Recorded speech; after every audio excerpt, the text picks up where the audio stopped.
Ek is PC Pretorius van Moreletta Kerk en vandag gesels ons 'n bietjie oor wanneer teenspoed ons tref. Elkeen van ons was al ergens in 'n situasie waar die lewe maar so 'n bietjie druk. Waar dinge nie altyd gaan soos wat ek wou gehad het, dit moet gaan nie.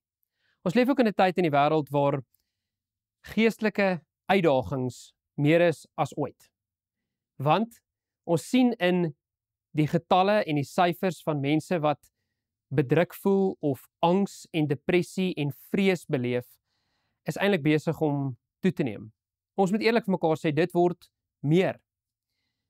As ons na figure in die Bybel kyk, en daarom is ek so bly dat die Bybel is so 'n eerlike boek, dan sien ons baie van die figure in die Bybel gaan deur oppe en awe. Een daarvan is byvoorbeeld Josef. Ek is baie lief vir die verhaal van Josef, want Josef se verhaal wys vir ons God is met jou in die put, in die tronk en in die paleis. As jy in Genesis 37 tot 50 net weer die verhaal van Josef gaan lees, dan kom jy agter dat hy met uitdagings in hierdie lewe geleef. Hy is verraai deur sy bloedfamilie.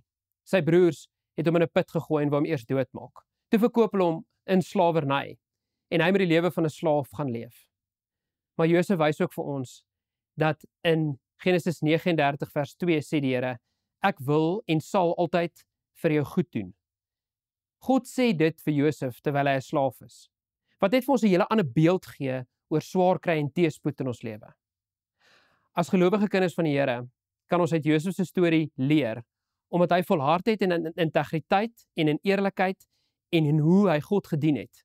En God het hom weer verhef tot tweede in bevel in Egipte.